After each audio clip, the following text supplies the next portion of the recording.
YouTube, JB from Oz.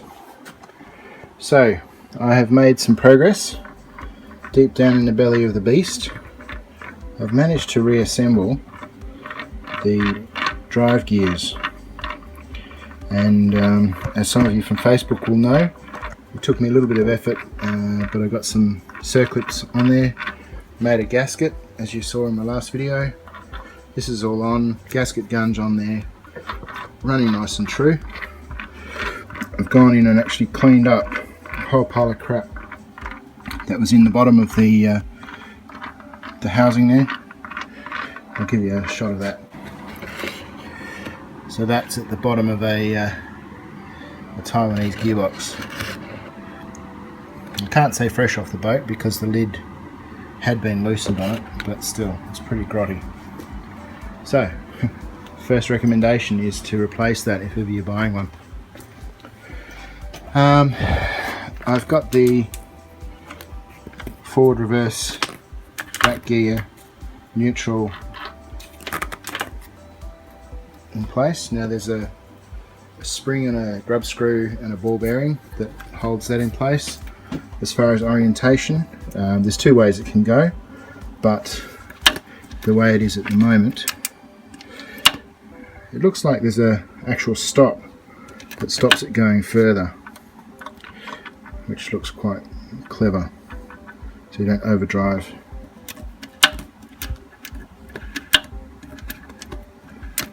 Okay.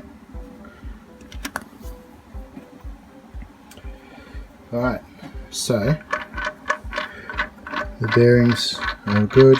I will need to add some oil in shortly. Next, I'll just test fit this cover, but I think I'll have to pull the cover off, put the change gears on, then the oil supply. There's an oil feed which has two screws and essentially allows you to inject oil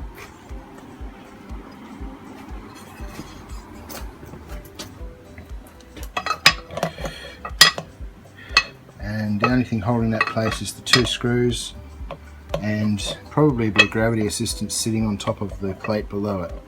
So before I put this on and tighten this up, I'll put the change gearbox in. Change gearbox has this tray here, which I believe had some gauze in it. There's a feed that runs down to drip lubricate that bottom shaft. These gears were all covered in grease when I pulled it apart, so I'll re-grease all of those. It looks like drip lubricant, generally speaking, maybe is the way that goes. It just seems a bit odd. But yeah, I'll put a piece of cloth in here just to soak up and allow oil to be held there, and bolt this on is the next thing I do. So for whoever pulls this lathe apart once I pass, puppy dogs, PJs. So there's a felt lining that's just going to help to hold the oil in that general reservoir there, slow it all down. Alright, grease next. Alright, so now we've got grease and everything, we are ready to assemble him. So we've got 3 bolts. I've taken the faceplate off here, cleaned off the mating surfaces. There's dowel pins there, so it's got to go in the right spot.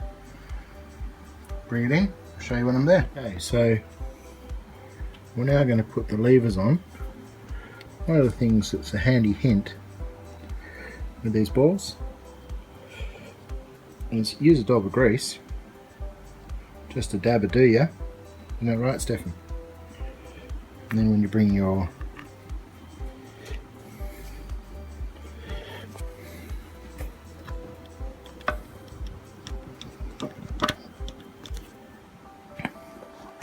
handle in, the button's in the right spot. Might have to get my hands back, sorry. So I've got my high and my low. Doesn't seem quite as positive as I'd like it to be.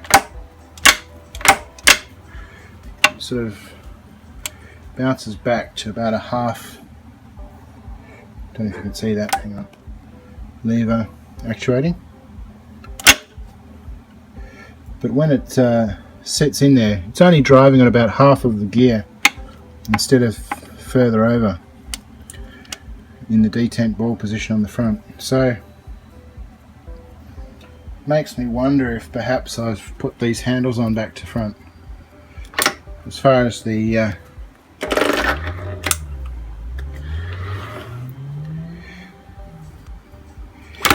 position of 1 and 3,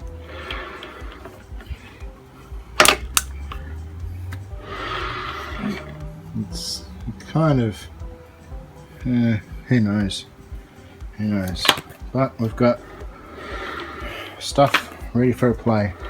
I know that if I have drama with it jumping out, I'll try swapping those handles anyway. So I've got a nice clean gearbox,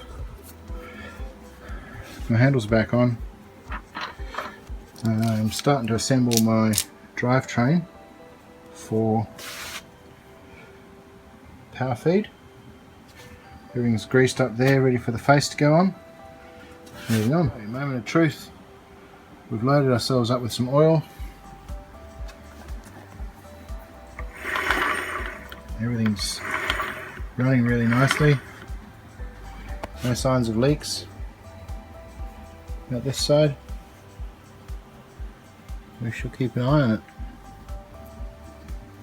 Started to build the drive gearing up. I'll need to make a spacer. I think it's about a 12mm spacer, so that I can clamp this up in position.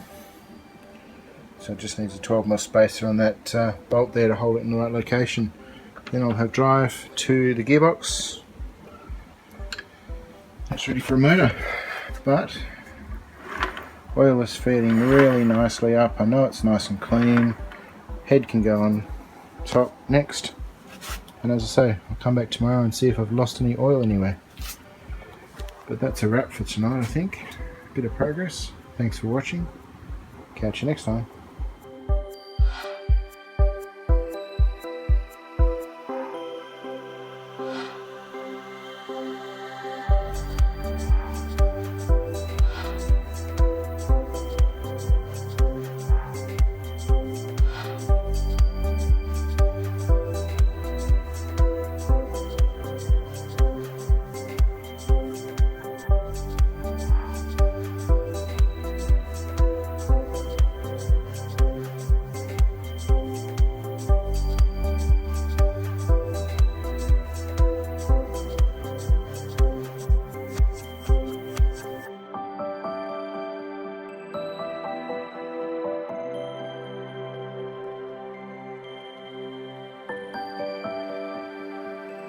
Alright, so the next big job, and probably one of the last big jobs, is sorting out a tool post holder mount.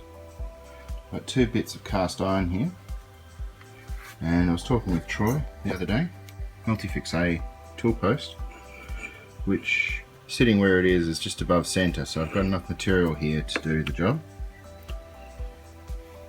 Put that somewhere safe. So the plan will involve machining a step on the base of this to locate, drilling and counterboring a couple of holes for the bolts. So this will then mount that lump of cast onto the tool post. And then this lump of cast, I'm not sure whether I'll go square or round or quite what,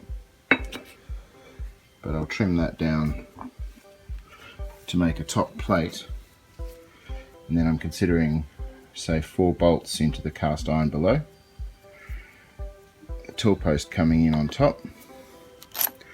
And one of the issues at the moment is this connection, and the consideration is that either a bolt through from the top, a step bolt which will mount the pointer,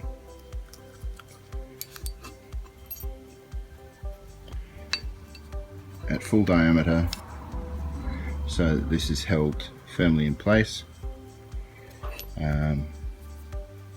and straight into the cast block below it. I'll have a chat with Bruce and see what his thoughts are, and if any of you've got any ideas as to what the better way of doing this might be. Initially Troy and I were talking about a T-slot, but obviously with a T-slot you've got less bearing surface. Where the slot occurs, there's a gap, so by having a solid surface and a solid bolt doweled into position onto a piece of cast, bolted onto a piece of cast, bolted onto the cross slide, I think we should have a pretty rigid setup by the time we're done. So that means we're almost ready to start spinning this thing in anger. I've got to get a 12mm bushing spacer made up down the bottom so I can lock the change gears in place. Checking back this morning, there's no sign of oil leakage here, no sign of oil leakage at the sight glass. I've done a bit of a loosen up on the collar behind this, and this is now working a lot smoother. The high-low is still a little bit clunky, it doesn't want to sort of stay hard up against, but I think that's okay. Then sizing up the pulley, mounting the motor. We've nearly got a lathe, people. How awesome is that? Looking at lead screw, looks like I've got an imperial lead screw dial here, so I'll have to figure out what the metric and imperial threading size of thing's all about. And yeah, fun. We nearly have a lathe. Thank you so much for watching. Please like, share and subscribe, and don't forget to press the bell if you want to be notified when new videos are up and running. Thanks guys.